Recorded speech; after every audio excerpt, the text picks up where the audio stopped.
Disclaimer: the facts and bullet points were put together to the best of my abilities. However, I do make mistakes, and I hope that any mistakes do not detract from my core message. I may be entirely wrong about the speculations in this video, and I sincerely hope that I am. Valve, I'm directly speaking to you, and while I'm not expecting this video to spark any changes, I hope it does spark a semblance of community engagement on what you're doing with your VR platform. And most of all, I hope this video encourages conversation amongst the community. I also want to remind everyone that Steam Dev Days is coming up next week. It's an event in which small indie developers and larger industry veterans come together to learn about Valve's strategies and their games in storefront. The theme of this Dev Days is VR, and people are getting excited about the possibility of Valve showing new content to rival Oculus's content. As someone who was fortunate enough to go to the last Steam Dev Days is not about Valve. It's not about announcing games. It's about sharing insight with other developers. So please, don't set yourself up for disappointment by expecting any major game announcements. Lastly, it'll seem like I'm ignoring Fallout 4 and Doom VR, but I'm not. I'll talk about them later in the video. And now that I've wasted a minute of everyone's time, let's quickly look at where we are with the VR market. Facebook has spent $250 million on store-exclusive titles. Those are titles that are exclusive to the Oculus store. And they did this to ensure that people have big-budget content to play on the release dates of the standalone headset and on Oculus Touch. In contrast, HTC have provided only $100 million through their Acceleration X program. This program was announced April 26th of 2016. Valve alone provides grants to developers.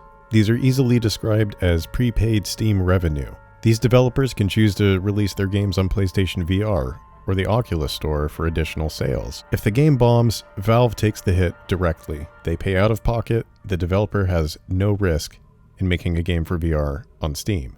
Oculus chose to cover the Unreal Engine 4 royalty costs up to $5 million. That means they pay out of pocket to ensure that devs don't have to worry about any royalty costs using the Unreal 4 engine, and they will pay up to $5 million. To put this into perspective, the only game that surpassed $1 million in sales was Raw Data, and that's because it came with the hefty price tag of $40. Valve has chosen to support indie developers by slowly trickling Source 2 features into Unity, but they have not released Source 2 itself. Valve seems to want to wait and see what the indie developers are doing with their tech. Both Oculus and Valve have been working on VR technology for close to 5 years. Oculus have provided the means to entice respectable AAA developers into developing for their hardware. Valve have provided the means to encourage indies into launching anything on Steam, and to bypass the Steam greenlight process. Oculus and Facebook have been injecting developers with lots of money to recoup the development costs of making VR games for almost 2 years. And what this means is, even though the install base is so small, studios won't take a negative hit when it comes to selling on a platform of less than 200,000 potential users. And because they've been funding these developers for about 2 years, they've given many studios the chance to complete these high-polished titles in time for the headset's release. HTC have done this as well, but they were so late to the game, I can't help but feel pessimistic about the reactionary move. HTC sold an almost developer kit as consumer hardware, and they're just now scrambling to provide polished content for their platform. A 2-year gap between Oculus and HTC is only going to increase as time moves on. Oh, and please, don't get hung up on the developer kit comment. We all know the head strap on the Vive is not up to the standards of the Rift or PSVR. Oculus have recently been buying out developers, giving them great incentives to take risks with this new market. But there have been some awful choices made by Oculus to trap users to their ecosystem. You can see more of that in a link down in the description if you want, but this isn't a video about the evils of Oculus, and that info is outdated anyway. This is a video on the entirely passive move in which Valve seems so confident. In an email from Gabe himself, he states that a lot of the interesting VR work is being done by new developers. And he's right. We've had an ex-Valve employee go on to make a wonderfully atmospheric, 2-hour-long RPG game, but with mediocre melee combat and a broken teleport system. We've had 3- and 4-man teams make an incredibly exciting shooter, but an unfortunately stationary one. We've had the DayZ mod creator finish a wonderfully addictive tower defense strategy game, but he had trouble when it came to creating the standalone missions. We've had an experienced studio take a financial risk to create a fantastically feature-rich port of their 2D game, Pool Nation, and another studio with Serious Sam VR. So, undoubtedly, there are a handful of excellent titles that were made by small teams and small budgets that released along with the Vive. But 6 months after that, there are nearly 100 times that number of absolutely dogshit, broken, half-baked, shovelware games, and it's hurting not only the public perception of VR, but it's also hurting the consumers. When the TV was first being prepared to be sold to people, RCA knew they had to create the content for those people to enjoy. It had to be worthwhile content to justify the high price of the new technology. So RCA developed their own network stations to give people a reason to buy the damn thing. We're seeing the same thing with Oculus and their developer acquisitions. With you, Valve, it's like you created a color television right from the start, but now you want the customers to create their own home movies? Gabe, like you said, your company is in a much better position to absorb financial risk than a lone basement programmer. Everyone knows that. But you're also in a way better position to take some money from Steam sales or market sales and pump that directly back into developers to fund big budget, high quality VR content. You can be seen in two lights as either the good guy, wanting to let the small indies have a moment in the spotlight, or in a negative light, as a failed hardware developer who doesn't understand the absolute necessity for quality content to improve sluggish adoption rates. I like to think that you're being the good guys, as you imply in your email, that you're letting indies run wild with the technology, making fun little games like Job Simulator or Fantastic Contraption, and that they can release these games without fear of financial ruin. But I'm starting to feel fatigued from all of these games that are so desperate for funding that they're released in such an early state and so frequently that your store is getting bogged down with utterly unfun and blatant cash-grabbing experiences. But I guess that's the risk of being an early adopter, right? Yet at the same time, when you look at what Oculus and Sony are doing, I have to ask why you're headed in such a different route. There are many users that are feeling fatigued as well. They're fatigued of teleport being so popular it's often poorly integrated and comes off as a cop-out locomotion method. Or they come off hating teleporting, which is just dog shit. They're tired of developers throwing out early access wave shooter after early access wave shooter, since it's much cheaper and easier to make those games than to design sprawling, intricate levels and hand-placing enemies and items. And developers, I'm not blaming you guys either. I know how hard it is to make a game by yourself. I get that you're most likely losing money by making a VR game in the first place, and so you have to make some sacrifices to receive an income, and even more sacrifices if you want that to be livable. No, the disappointment lies within you, Valve, as I know you have been experimenting and working with VR hardware for years. You have artists and writers and level designers and character artists that aren't just sitting around making Dota items all day.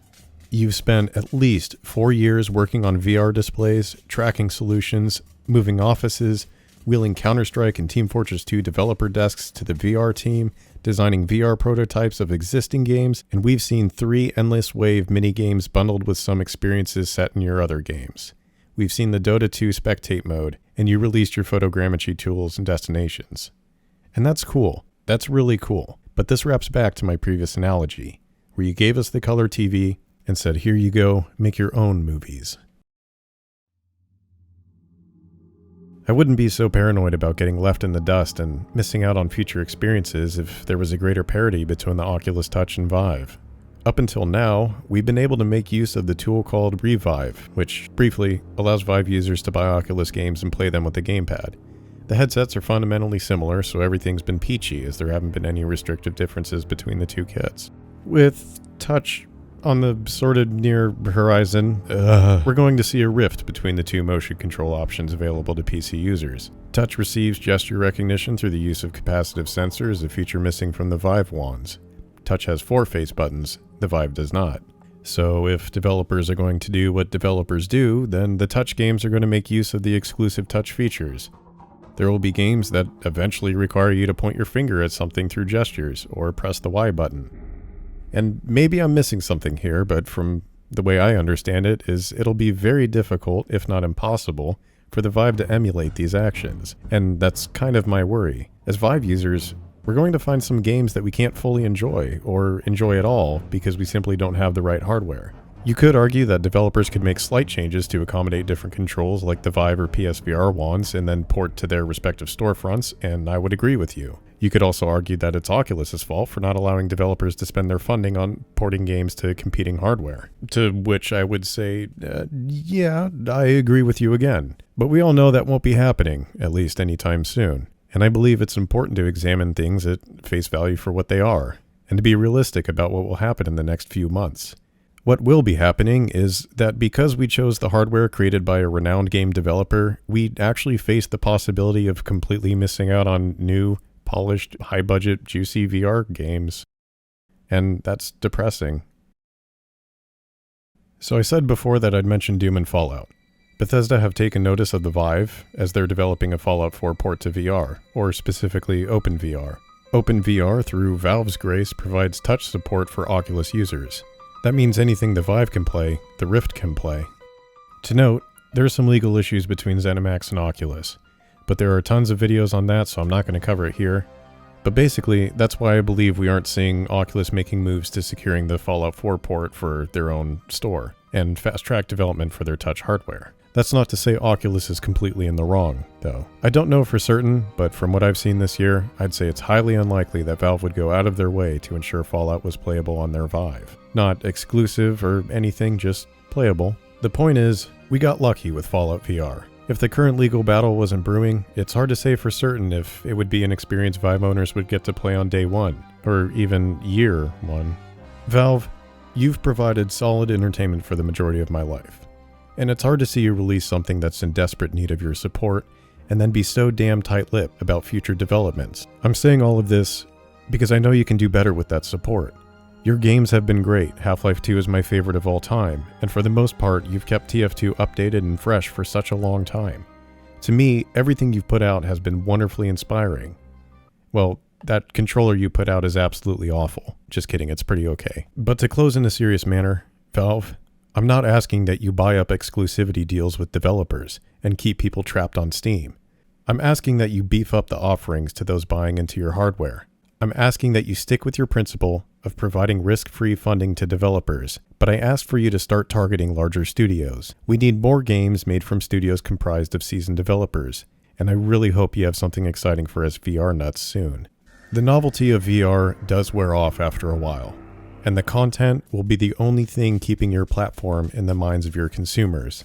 If Oculus continue to provide enticing offers to developers, those developers will in turn create enticing software for consumers. If you don't better compete with this, I fear for the future success of your platform.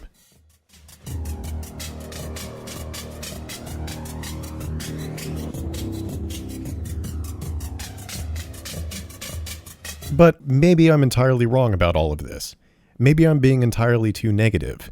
Maybe VR tech and its games are evolving too quickly that it's best to keep iterating on smaller games, and it's not worth the cost to make 15-hour long games for this generation of VR. Maybe it's best to release something basic, get feedback from thousands, and completely change the game months down the line. Maybe the developers in Valve have a really strong handle on this, and I'm just entirely wrong about it all. I really hope that I'm wrong.